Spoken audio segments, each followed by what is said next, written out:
Grand format, aujourd'hui nous sommes sur le site de Croisier Europe, rue du Havre à Strasbourg avec un des membres de la famille Schmitter, Christian Schmitter. Bonjour. Vous avez été très touché évidemment comme tous, essentiellement le tourisme. Comment est-ce que vous avez vécu le début du confinement et surtout l'arrêt de la production chez vous ?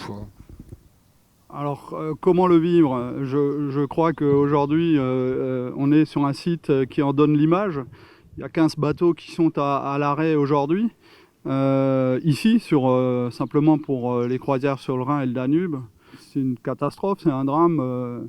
Notre rôle, c'est de prévoir justement les dangers potentiels pour une exploitation. Celle-ci était complètement imprévisible et nous a fauchés en plein vol. Ça veut dire beaucoup de gens au chômage ?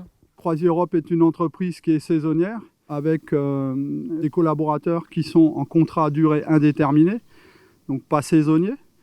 Nous avons malheureusement 1600 salariés qui sont en inactivité, en chômage partiel et en attente donc de pouvoir remonter sur ces magnifiques bateaux et accueillir nos passagers. Il a fallu également gérer les reports puisque de nombreuses personnes, nombreux touristes, j'ai tendance à dire, avaient déjà réservé. Comment vous avez fait ?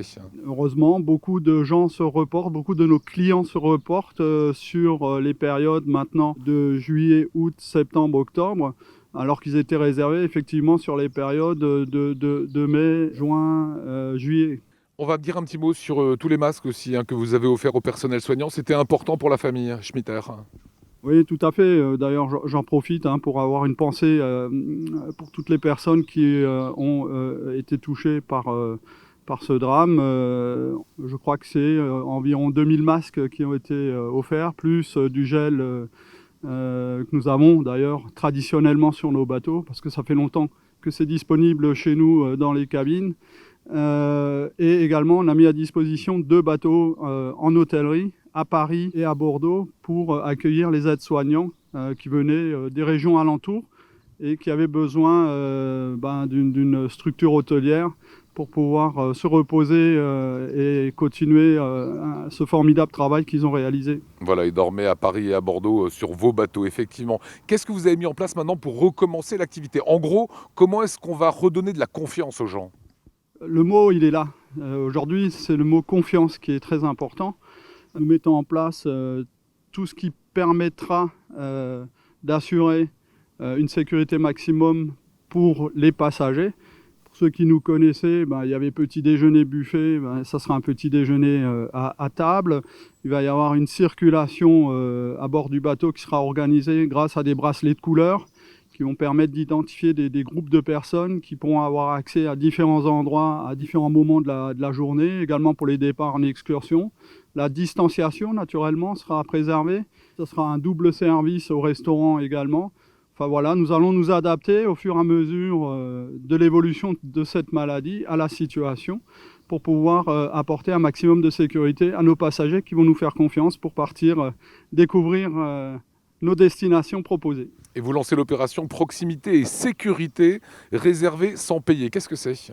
On a décidé de mettre en place une tarification qui est accessible sans donner d'acompte. Et donc vous pouvez réserver aujourd'hui votre croisière. Vous allez avoir un règlement à réaliser 15 jours avant la date de départ.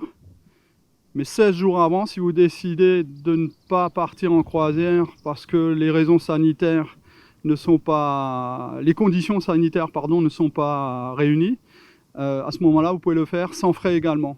Ce qu'on voulait, c'est toujours ce mot de confiance, donner confiance aux gens qui aujourd'hui ont envie de se projeter pour un voyage, pour une croisière, de pouvoir le faire sans contrainte et sans risque. Un dernier mot, vous serez beaucoup sur les fleuves, évidemment, en France et peut-être en Europe, également en Corse. Oui, tout à fait. Tout à l'heure, je vous disais, la France va être un peu la destination phare. Nous avons un bateau qui devait aller au Canada. D'ailleurs, c'est le dernier bateau de la flotte. C'est un bateau maritime, mais de 130 personnes seulement de capacité, avec un équipage qui est aux petits soins. Et ce fameux bateau, la Belle des Océans, qui a été repositionné sur la Corse au départ de Nice et qui aujourd'hui prouve que nous avions raison puisque le nombre de réservations augmente chaque jour un peu plus. Et en grandissant, elle persuade également nos futurs passagers de voyager. Voilà, on rappelle que ce n'est pas des bateaux de 4000 places, hein. C'est des bateaux de 150, 180 personnes à peine, c'est familial. Tout à fait, c'est familial, c'est petite capacité, c'est très important au vu de tout ce qui s'est passé ces derniers temps, de ne pas confondre notre activité à d'autres et je crois que c'est un bon moyen effectivement de redécouvrir notre beau pays.